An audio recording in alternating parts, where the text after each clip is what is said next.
Por la prensa libre y el derecho que todos ustedes tienen a la verdad, Yo Soy la Red Independiente presenta Noticias 1 con Mónica Rodríguez y Mauricio Posada. Buenas noches y bienvenidos a la mejor información del fin de semana. Queridos miembros de la Red Independiente, en el pasado mes de agosto entregamos a cientos de ustedes el maravilloso morral de Noticias 1. Por eso hemos fabricado muchísimos más. Este, por ejemplo, tiene portalaptop, bolsillo secreto interno, espaldar acolchado y bolsillo para termo o botella. En este mes de septiembre hagan sus donaciones ingresando a baki.co/inclinada la Red Independiente por 150.000 pesos y en muy pocos días los tendrán en sus casas. También pueden obtener el combo de la sombrilla de la Independencia y el nuevo morral por donaciones de 200.000 pesos. Su apoyo es fundamental para continuar con nuestro trabajo investigativo independiente. Muchas gracias. Y empezamos con la información del día. Durante casi todo el día se llevó a cabo hoy la audiencia para legalizar la captura del coronel de la policía Benjamín Núñez, quien volvió al país voluntariamente después de haberse fugado para ser juzgado por su presunta responsabilidad en la ejecución a sangre fría de 3 jóvenes del corregimiento de Chochó en Sincelejo, Sucre. El oficial los habría acribillado a escasos centímetros de sus cuerpos porque los habría culpado de la muerte de un patrullero con la que no tenían nada que ver. El coronel detenido de la policía Benjamín Núñez, señalado por 6 de sus subalternos, hoy también detenidos, de ser quien disparó a quemarropa contra los 3 jóvenes de la vereda de Chochó en Sucre el pasado 25 de julio, no aceptó los cargos que le imputó la Fiscalía hoy ante el juez que legalizó su captura. No aceptar los cargos para poder tener una posible acercamiento y una negociación con la Fiscalía. Usted entonces manifiesta no aceptar los cargos. Así es, señoría. Núñez, quien se fugó del país 11 días después del asesinato de los jóvenes Carlos Ibáñez Mercado, Jesús David Díaz y Carlos Arévalo, no pareció darle importancia a los testimonios de sus subalternos. Él cogió y le dio otros 2 tiros y otro también a los otros 2 que estaban ahí. Y nosotros sin decir nada. El oficial llegó a Bogotá hoy en un vuelo comercial luego de entregarse en el Consulado de Colombia en México. Núñez, quien lucía barba y a pesar de la gravedad de los cargos en su contra, fue conducido sin esposas por agentes del CTI de la Fiscalía y de Migración Colombia. Los videos de su captura parecieran querer proteger su imagen, pues nunca hubo un acercamiento de cámara a su cara, como suele ser con otros deportados. En la audiencia, la Fiscalía pidió medida de aseguramiento y que su detención sea en una cárcel por la forma en que actuó el oficial contra los jóvenes. Que Benjamín Darío Núñez disparara a sangre fría en contra de estos 3 jóvenes, fue aprovechada esta situación por este ciudadano. La Fiscalía también afirmó que los jóvenes fueron asesinados en estado de indefensión. No tenía esa facultad para acabar con la vida ni generar la muerte de civiles y menos de estos jóvenes de quienes se ha hecho hincapié, se encontraban de una parte en un escenario de indefensión. Por su parte, los abogados de las 3 víctimas pedirán que se le impute al coronel Núñez el delito de tortura, porque antes de ser asesinados los 3 jóvenes, como quedó en el informe de medicina legal, sufrieron heridas con objetos contundentes y arma blanca. Mañana el juez definirá la medida de aseguramiento como el sitio de reclusión. Los ánimos y el tono de la voz de varios congresistas caldearon el ambiente esta semana en la Cámara de Representantes mientras debatían el verdadero destino de los millonarios recursos que deberían haber llegado mejor a los territorios más pobres del país. Miguel Ángel Peñaranda. Mónica, los citantes denunciaron a otros congresistas y políticos que se habrían aprovechado de los dineros de los contratos OCAD-Paz creados para llevar desarrollo a los territorios más afectados por el conflicto armado. Por momentos, el ambiente se podía cortar con cuchillo. Que realmente aquí lo que se configuró fue una especie de concierto para delinquir agravado. Con pancartas en el recinto en las que se leía la frase "se robaron la paz", se dio el debate de control político en la Cámara de Representantes de los contratos OCAD-Paz. Los citantes denunciaron el manejo irregular de estos recursos en distintas regiones del país. Dicen eso más o menos se repartía 2% para la Contraloría, 5% para los funcionarios del Departamento Nacional de Planeación y hablan de 5% para congresistas. El denunciante se refería al contralor Felipe Córdoba, quien ya salió, a los funcionarios dirigidos por Luis Alberto Rodríguez en el gobierno Duque y a congresistas como Mario Castaño, hoy preso. Al menos 500.000 millones de pesos se habrían perdido con todos esos funcionarios para construcción de viviendas, vías y realización de programas rurales. Si el alcalde no tenía un padrino político, uno de estos congresistas que asisten al OCAD, entonces no le patinaban el proyecto. Aunque varios parlamentarios quisieron poner palos de rueda para que no se diera el debate, los citantes siguieron adelante con sus denuncias en las que explicaron cómo proyectos de OCATPAS fueron la excusa para crear estructuras criminales. Este contratadero, el 92% de las acciones son de la Gobernación del Valle, en manos de la U. De los 33 proyectos que se contrataron, se beneficiaron 22 municipios, 22 territorios donde los alcaldes son ¿de qué partido político? Del partido de la U. El pulso más fuerte se dio entre la congresista Caterine Jubinao y Alfredo Ape Cuello, tras denunciar que este representante conservador supuestamente influyó para que los contratos OCATPAS fueran adjudicados a familias poderosas del Cesar. El congresista que me anda hostigando judicialmente y mandándome razones, que es quien conecta a los Cayón con todos estos contratistas. Por supuesto que es Alfredo Ape Cuello. Cuello Baute pidió la palabra y, sin aludir a las acusaciones por corrupción en esos contratos, acudió a una estrategia que muchos calificaron de machista. Primero tengo que decirle a la doctora Jubinao que a mí me cuentan que cuando ella se acuerda de mí, pone la canción vallenata Tarde lo conocí, de Patricia Terán. Me dicen que la escucha repetidamente. Yo quiero decirle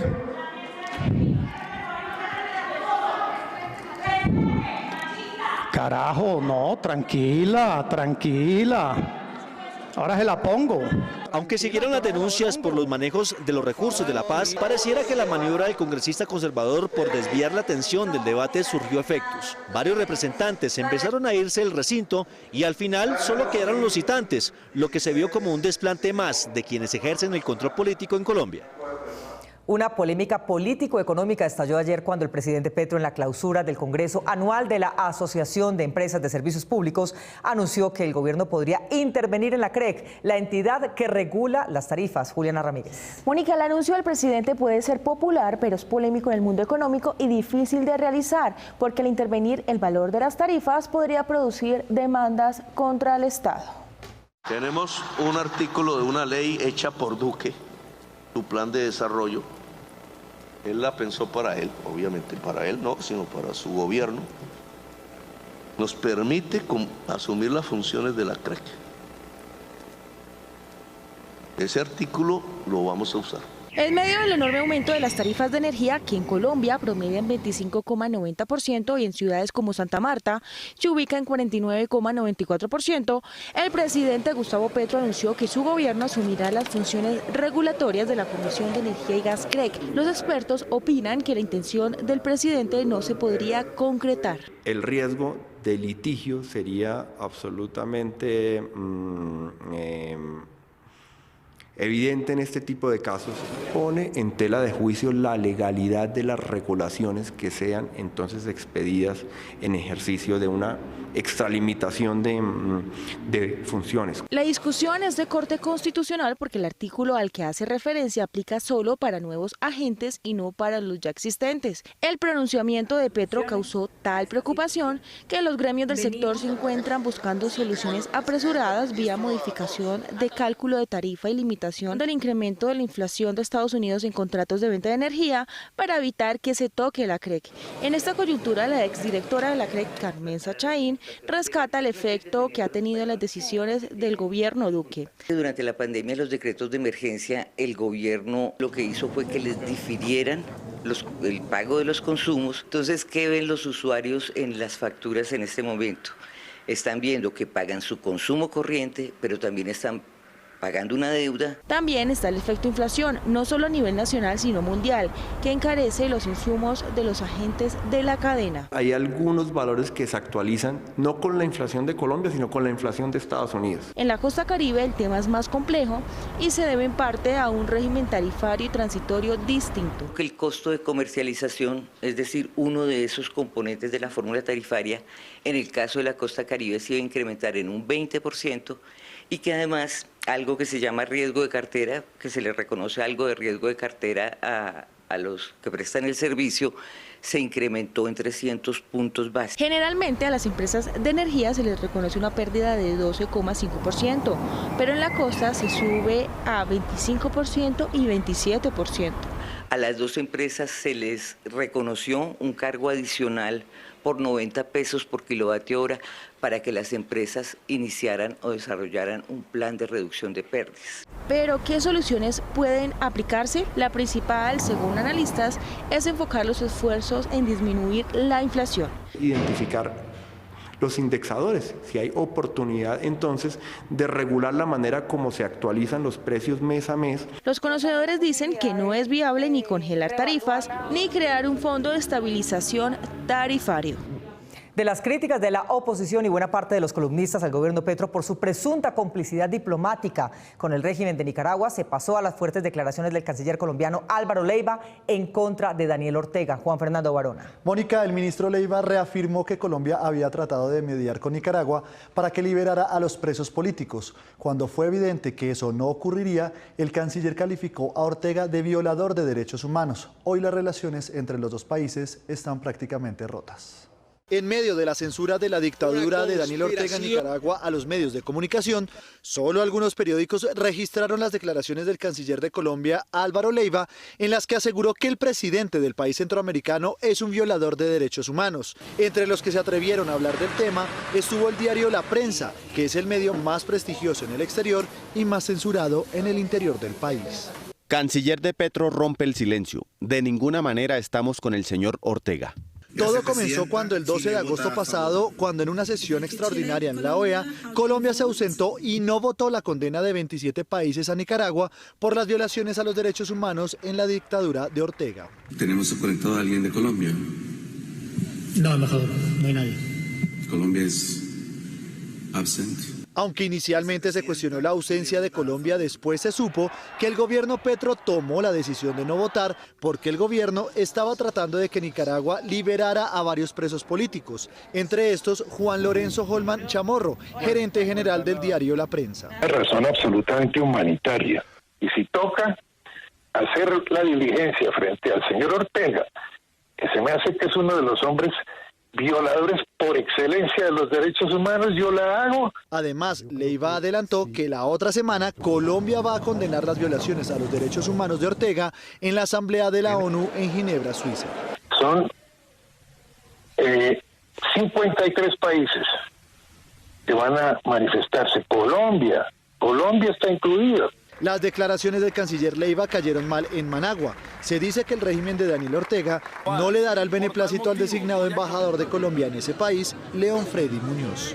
Es muy posible que la ex congresista Aida Merlano regrese al país, dijo hoy su abogado Miguel Ángel del Río, también abogado defensor de Aida Merlano hija, que también hoy está a puertas de la cárcel. Carlos Cárdenas. Mónica, la exrepresentante que vive en Venezuela desde cuando se fugó de la cárcel del Buen Pastor, estaría pensando en entregarse a la justicia colombiana, tal vez debido a la difícil condición judicial de su hija, quien enfrenta una condena de más de 10 años de prisión, precisamente por hechos relacionados con su fuga. Próximamente es muy posible que Aida Merlano madre regrese al país. La excongresista Aida Merlano, quien es prófuga de la justicia desde el 1 de octubre de 2019, cuando se escapó de un consultorio odontológico en el norte de Bogotá, planea la fecha de regreso a Colombia con el fin de cumplir su promesa de contarle a la justicia lo que sabe sobre la corrupción política en la región Caribe. Aquí evidentemente van a haber unas incriminaciones graves contra muchísimos políticos y contra muchísimos colombianos. El abogado de la excongresista Aida Merlano y de su hija Aida Victoria le dijo a Noticias 1 que las gestiones de su regreso al país están avanzando. Yo he tenido conversaciones con ella reciente, Carlos, sobre la posibilidad de buscar un mecanismo jurídico para traerla a Colombia. Ahora que las relaciones con Venezuela se han mejorado, se han restablecido, es hora de que Aida Merlano le cuente a la justicia colombiana todo lo que se necesita saber sobre la política mafiosa colombiana del Caribe. Del Río señala que el conocimiento que la excongresista tiene de la corrupción política es la razón por la cual la Fiscalía habría emprendido, según el defensor, una persecución contra su hija, quien esta semana fue condenada por fuga de presos en calidad de cómplice y uso de menores de edad para la comisión de delitos en calidad de coautora. No, jamás, nunca. Hoy, Aida Merlano madre está condenada.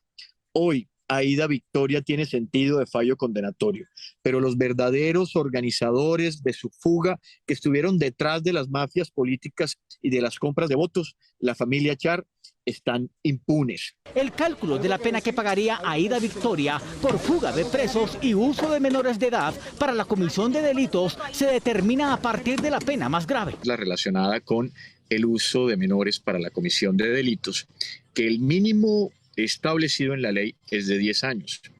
Significa que, dado el sentido del fallo de carácter condenatorio, la pena no podrá ser inferior a 10 años. Esa pena aumentaría por el agravante del delito de fuga de presos. Es decir, la influenciadora Aida Victoria Merlano podría enfrentar entre 13 y 15 años de prisión. Para este defensor es un despropósito. Esta semana se conoció además que en contra de la influencer se adelanta también una investigación por enriquecimiento ilícito y lavado de activos. Eso que yo recuerde no había pasado con ningún colombiano, que el mismo día que la están condenando por unos hechos, le están imponiendo o solicitando audiencia de formulación de imputación y medida de aseguramiento. Han querido instrumentalizar a una persona. Lo que, según el abogado, deja en evidencia el presunto favorecimiento de la Fiscalía a los intereses de los políticos contra quienes declararía en Colombia la excongresista Aida Merlano.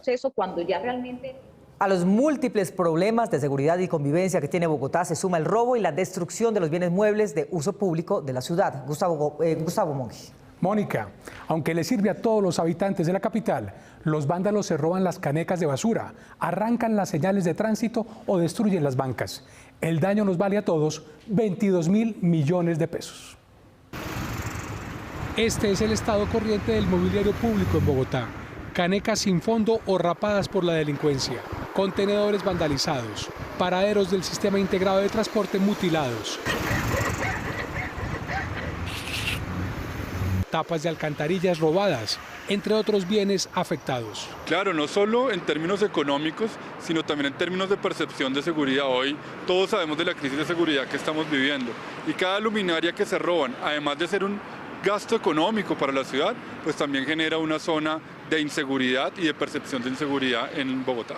En el primer semestre de 2022 se perdieron más de 20.600 equipos del mobiliario público de la ciudad, lo que equivale a 22.000 millones de pesos. Estamos en un proceso de identificar cuál es la mejor opción para el distrito para poder reponer cestas. Lo que sí es cierto es que el distrito inicialmente en el año 2018 hizo una inversión cuantiosa superior a los 44.000 millones de pesos para este mobiliario. Entonces, parte de esta inversión ya se perdió. Los bogotanos no tienen la señalización adecuada y no saben para dónde van las rutas del transporte público. En realidad no, porque no tengo ningún tipo de señalización. Y es tan horrible que colocan, es como una cinta con las rutas, eso se ve terrible, la verdad. Hay personas que tienen que estar preguntando si pasa el bus o no pasa el bus. Algunos optaron por darle un uso diferente a la señalización. La idea de pegar estos stickers en estas señales públicas es como cuestionar la visualidad o el uso de estos espacios que son públicos. Hoy Bogotá sufre la pérdida de casi el total de su mobiliario, que es del uso de todos, bienes que en otras capitales del mundo son cuidados como si fueran propios. En Colombia se habla en público de protección de la naturaleza, pero en la vida diaria pocos se acuerdan de cuidarla, lo que indican los indicadores. La prestigiosa Universidad Yale, que desarrolló el índice de desempeño ambiental para cuantificar las políticas amigables con la naturaleza de los países, reveló su encuesta del año 2022 en la que se calificaron 189 naciones con 0 o cerca de este las peores y con 100 o cerca de este las más ambientalistas. Dinamarca ocupó el primer puesto con 77.9, Reino Unido segundo con 77.7, Finlandia tercero con 76.5.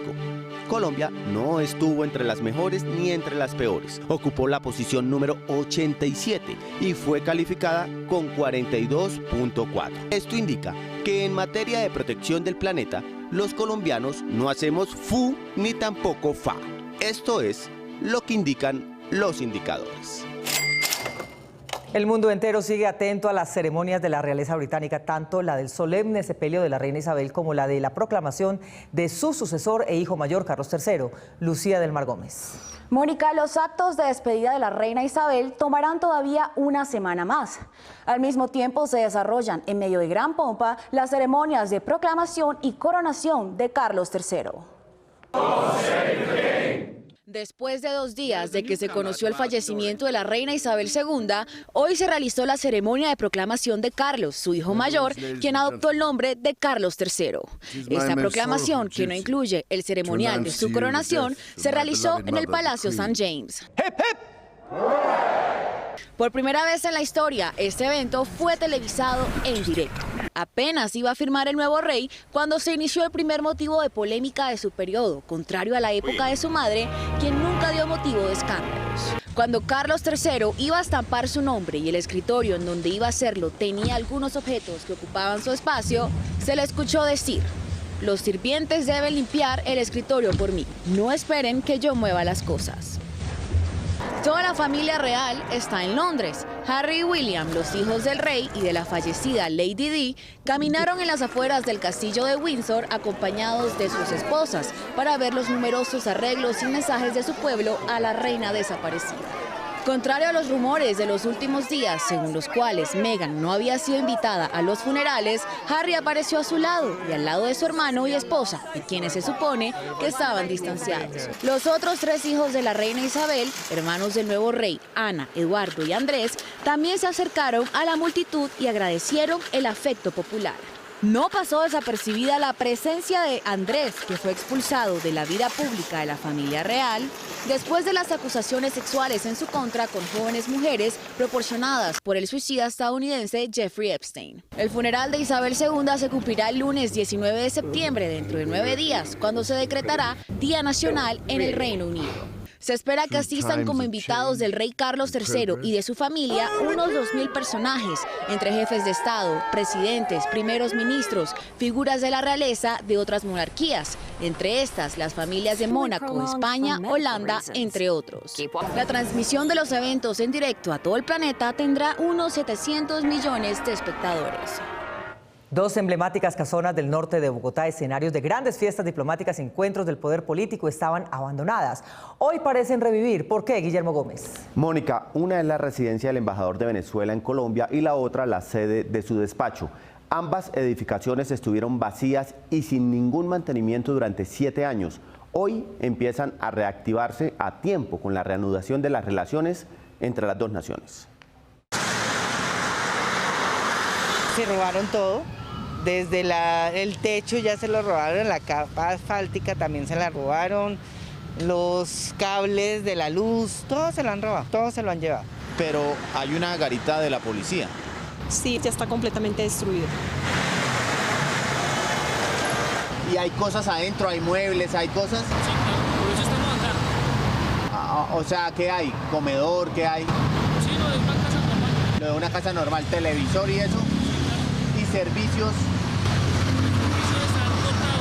Los predios están en Bogotá y son, uno, la embajada venezolana y el otro, la residencia del embajador de ese país en Bogotá. Pero sí hay luz. Sí, pero porque estamos nosotros. Desde el año pasado no volvieron a llegar recibos. El último que recuerda haber visto este policía fue de luz y superaba los 20 millones de pesos. ¿Y agua? No, el agua sí desde hace mucho tiempo no hay. El policía describió el panorama de lo que había en mayo de este año, cuando la casa tenía un alto pastizal, ventanas cerradas, las cámaras de seguridad no funcionaban, no había registro de gas y la puerta de acceso, que era eléctrica, se estaba pudriendo. Estaba abandonada desde hacía 7 años, cuando Maduro cerró la frontera. Lo que era el despacho oficial del embajador es hasta hoy un lugar fantasmagórico. Ya hemos tenido 2 incendios, uno pequeño, uno más grande. Hemos tenido gente que se ha metido, ha vivido ahí meses. En la pandemia, cuando activaron el servicio de agua en todos los predios, a este también le llegó. Fue cuando vinieron nuestros vecinos a quedarse un ratico y se bañaban. Como era camino de paso por las carreteras, aquí venían, dormían, se bañaban y se iban. La residencia está ubicada entre la avenida Circunvalación y la carrera séptima. La embajada en la calle 103 con autopista norte. Bandera no hay. ¿Qué tiene esta casa? Como un parqueadero. Y tiene ingreso por el otro lado. Está bloqueado. Hace 10 años, en 2012, cuando las relaciones entre Colombia y Venezuela pasaban por un buen momento, la embajada de ese país en Bogotá lucía así en un día de elecciones presidenciales. El restablecimiento de relaciones Colombia-Venezuela produjo cambios en la casa del embajador que hoy se ve así. Ya fue podada la maleza, pusieron bandera y están limpiando la fachada. Aquí lo que se está haciendo es restaurando. El predio del Autonorte aún no ha sido intervenido. Lo que sigue ocurrirá el 26 de septiembre, cuando se abrirá la frontera. Queridos miembros de la Red Independiente, el pasado mes de agosto entregamos a cientos de ustedes el maravilloso morral de Noticias 1. Por eso hemos fabricado muchísimos más. Este tiene portalaptop, bolsillo secreto interno, espaldar acolchado y bolsillo para termo o botella. En este mes de septiembre hagan sus donaciones en baki.co/inclinada la Red Independiente por 150.000 pesos y en muy pocos días lo tendrán en sus casas. También pueden obtener el combo de la sombrilla de la Independencia y el nuevo morral por donaciones de 200.000 pesos. Su apoyo es fundamental para continuar con nuestro trabajo investigativo independiente. Muchas gracias. Qatar ha tomado medidas para la llegada de turistas que espera durante la realización del Mundial de Fútbol y para ello está por concluir la entrega de otros 3 hoteles 5 estrellas, el Wyndham Grand Doha West Palm Beach, el St. Regis Marsa Arabia Island y el Rixos Golf Hotel Doha, cerca del Aeropuerto Internacional de Hamad. Bloomberg, referente en economía, estima que 1.2 millones de personas asistirán al Mundial, un poco menos de la mitad de los habitantes de ese país. Este es Noticias 1, la Red Independiente. La tentación de adquirir bienes o de comprar artículos a veces innecesarios puede ser muy fuerte, pero resulta más prudente resistirse y no llegar al punto de ahogarse en deudas. Si usted no quiere ahogarse en deudas, debe ser razonable a la hora de adquirir productos que no puede pagar sino a crédito o por cuotas. ¿Cuánto dinero se va a destinar, por ejemplo, para educación, para vivienda, para salud o por algún tema recreativo? Aunque la publicidad nos convenza de gastar más de lo que podemos, hay que contenerse y si por suerte tenemos unos billetes extra, en vez de destinarlos a gastos superfluos o a caprichos que se pueden postergar, hay que invertir bien la plata sobrante, prepagando una parte de las deudas que tengamos pendientes. Poder abonar a esas deudas o incluso poder cancelarlas. Y si nos llega dinero extra y corremos con las circunstancias de que no tenemos deudas o de que estas son pequeñas, la mejor idea es guardar la plata para más adelante o para emergencias futuras. Recuerda que ahorrar es necesario, el dinero de hoy es para el futuro también. No es tan importante la cantidad de dinero disponible en un momento dado. La planeación bien calculada suele dar mayores frutos y ante todo más tranquilidad. La impostergable necesidad de proteger el planeta ha obligado a las grandes empresas de tecnología a crear aplicaciones que sirvan para ese fin. Google acaba de poner al servicio de sus usuarios una herramienta para reducir el impacto del transporte con combustibles. Google Maps, la aplicación donde se encuentran mapas, fotografías y rutas del mundo, ahora tiene una nueva opción amigable con el medio ambiente. Se trata de rutas ecológicas que ayudarán a que los automóviles hallen mejores rutas que ahorren combustible y tiempo. Con estos ahorros se reducirá el impacto del transporte basado en combustible. Según investigadores de Google, los resultados que dieron estas rutas ecológicas en Estados Unidos y Canadá, en donde se encuentran disponibles desde octubre del año pasado y marzo de este año, evitaron más de 500.000 de toneladas de emisiones de carbono simplemente usando las recomendaciones de esta aplicación.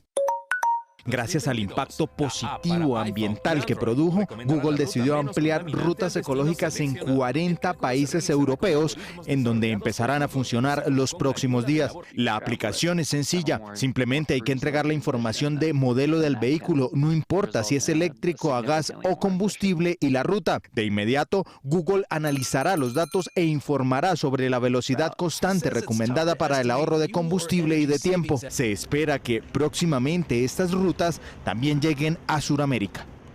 El nado artístico sigue su crecimiento en Colombia y para ello la entrenadora Vilma Romero trajo a Bogotá una destacada integrante del cuerpo técnico de España, cuarta del mundo, para seguir inspirando a sus nadadoras. Gratificante poder enseñar lo que se vive ahí y poder también compartir, también se aprende. Es Judith Requena, miembro del cuerpo técnico de la selección española de nado sincronizado, cuarta en el reciente mundial. conseguimos ganar a Italia después de 6 años, desde el 2016 que no pasábamos a Italia y era como uno de los objetivos que teníamos. Tenemos también muy cerca a Ucrania, Rusia, ¿no?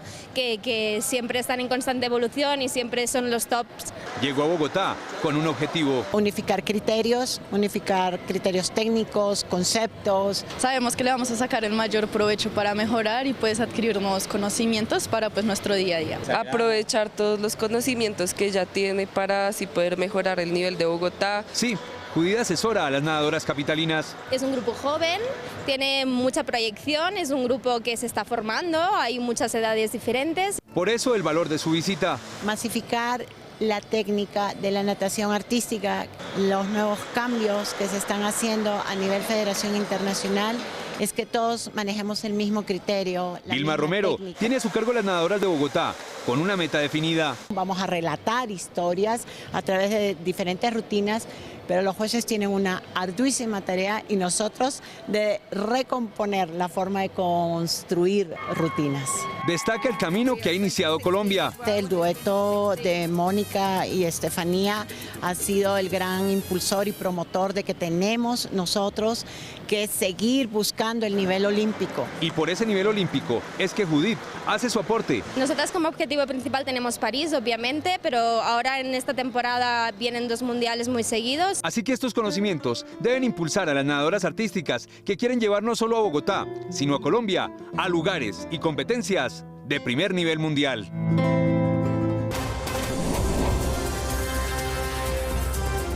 Nos vemos en las redes sociales y mañana domingo a las 8 de la noche aquí en Cable Noticias con las mejores noticias del fin de semana. A ustedes, como siempre, gracias por elegir la independencia. Feliz noche.